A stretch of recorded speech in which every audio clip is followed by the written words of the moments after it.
deep in the impenetrable forests of the Appalachians, where civilization seems like a distant memory and wild nature reigns supreme, a blood-curdling story unfolds. 5 friends from New York, weary of the urban hustle, decided to embark on a hike through untrodden paths to test themselves and enjoy the pristine beauty of nature. Little did they know that this trip would become their final adventure. The first days of the hike passed without incident. The friends enjoyed the clean mountain air, picturesque landscapes, and starry nights by the campfire. But on the 4th day, everything changed. They noticed that the forest around them began to change, taking on a sinister hue. The trees seemed to lean towards them, blocking their path, and birds and animals disappeared, leaving behind an oppressive silence. At night, the travelers woke up to strange sounds. It seemed as if the forest itself was whispering to them in an unknown language. Shadows danced around their tents, taking the forms of monstrous creatures.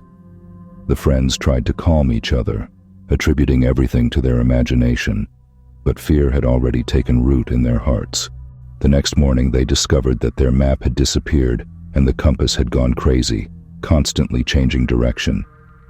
Attempts to use GPS on their phones also failed. The screen showed only static interference. The friends decided to head east, hoping to reach civilization, but with each step, the forest grew denser and darker.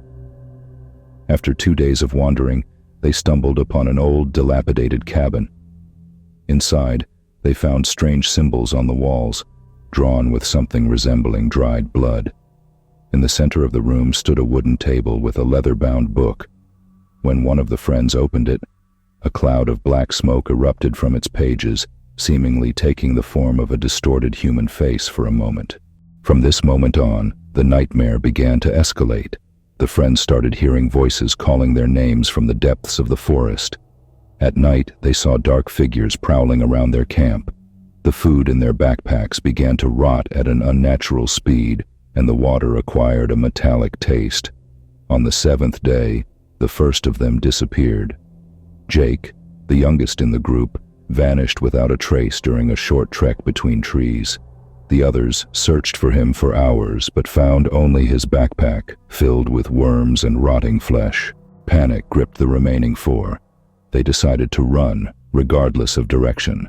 But the forest seemed to play with them, bringing them back again and again to the same clearing. With each circle, they noticed new details: strange bone totems hanging from branches, stones stacked in unnatural pyramids, prints of huge paws on the damp earth. On the 10th night, they heard singing.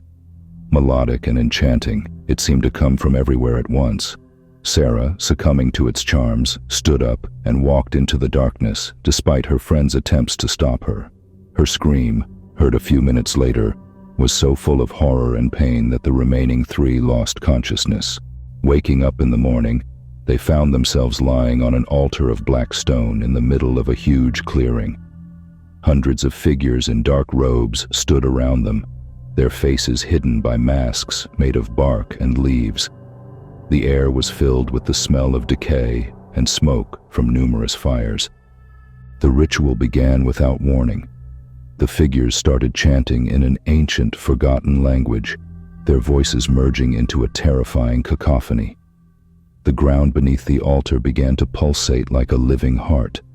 The friends felt invisible threads piercing their bodies, pulling something out from within.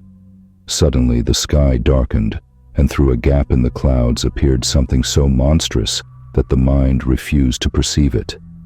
A creature consisting of 1,000 writhing tentacles and countless eyes slowly descended towards the altar. At this moment, one of the friends, Mike, managed to break free from the invisible bonds. He ran, breaking through the ranks of cultists. He managed to reach the edge of the clearing, but stopped dead in his tracks. Before him stretched an endless void, as if the whole world beyond this cursed forest had simply ceased to exist. The realization that there was no escape, that they were forever stuck in this nightmare, was the last straw. Mike's mind couldn't handle it, plunging into the abyss of madness. His hysterical laughter echoed through the forest, drowning out the chanting of the cultists and the roar of the descending monster. The two remaining on the altar could only helplessly watch as their friend fell to his knees, continuing to laugh. They saw his body begin to change, covered with scales and growths. His eyes reflected something ancient and insane, something that existed long before the appearance of humanity and would exist long after its disappearance. The last thing they saw before darkness engulfed their consciousness was a huge tentacle reaching down to them from the sky. At this moment, they realized that their fate was to become part of this eternal nightmare, lost souls in the cursed wilderness, where reality intertwines with the darkest fantasies and time loses all meaning.